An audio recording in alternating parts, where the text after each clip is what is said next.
The new GMC Denali Ultimate was announced recently, and it is a gorgeous truck on the outside and a luxurious truck on the inside.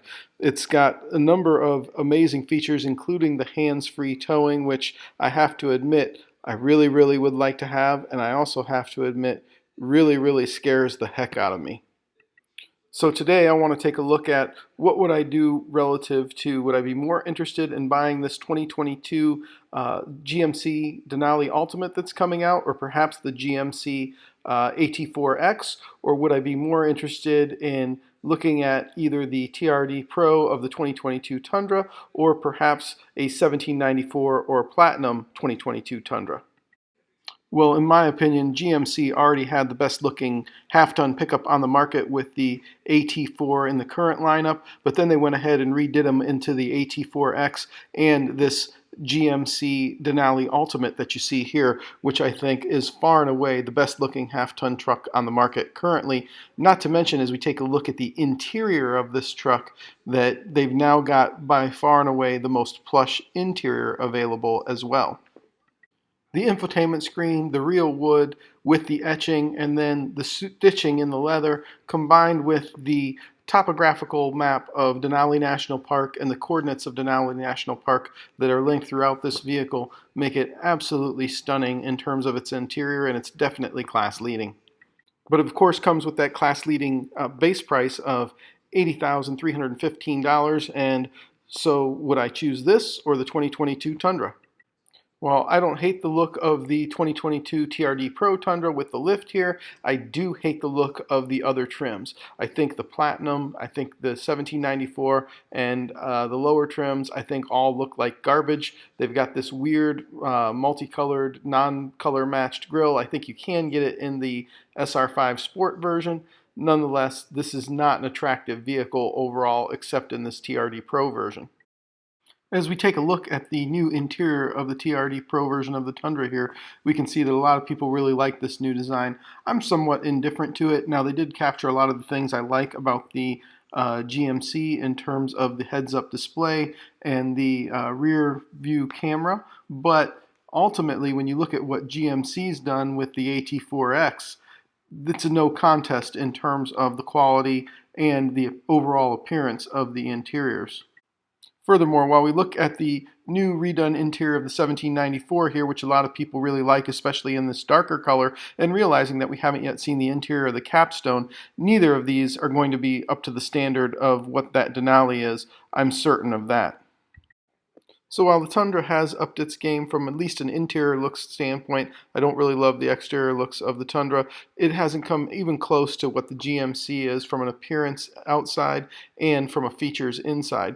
It also loses to the GMC when we compare, for example, the TRD Pro and its off-road capabilities to the new AT4X, which has this multimatic dampers. It has the locking rear and front differentials as compared to just the rear lockers now in the TRD Pro. So as we're comparing apples to apples here, those two versions, I think that the GMC is clearly a better vehicle here and what I would choose if I were wanting the off-road version.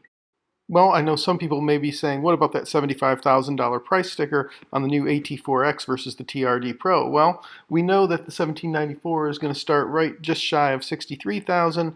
By the time you add in the factory lift to match the TRD Pro up to the height of the AT4X, well, we're talking about $4,000 just for the lift kit, and then if you're going to add the tires to go with it, I assume you can add probably another $1,500 there, and then the installation of that maybe another $500. So we're looking at $6,000, and then to go to the hybrid version of the new twin turbo V6, I think you have to add probably at least another $3,000. So we're talking about adding a $9,000 price tag, and then taking that up to what would effectively be a $70,000 to $71,000 price vehicle. Now we're in the same apples to apples comparison.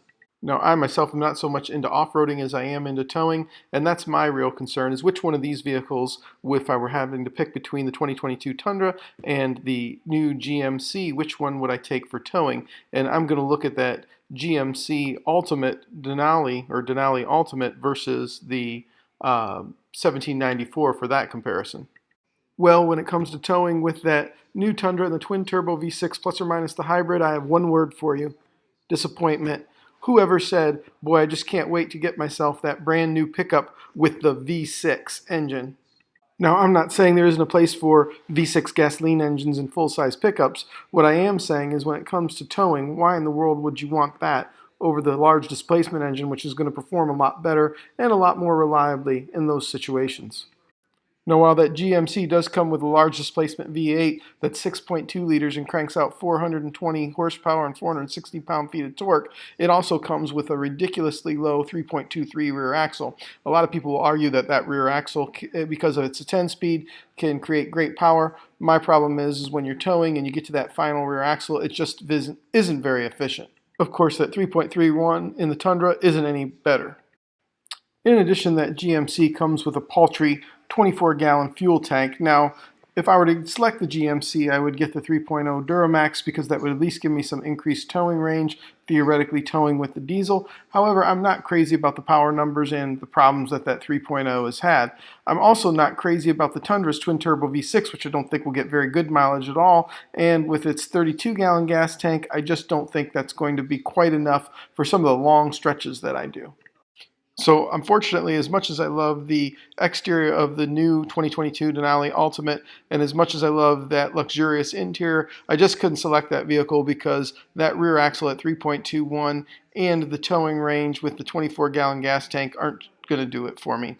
And as for the 2022 Tundra, it's really plagued by some of the same things. The twin turbo V6 just isn't going to be a great towing engine, and the rear axle on that thing is only 3.31, not much better than the Denali, so I would select neither of them. And once again, I would take my 2018 Tundra with the 38-gallon fuel tank, the 5.7 liter engine, and the 4.3 rear axle all day long over both of them.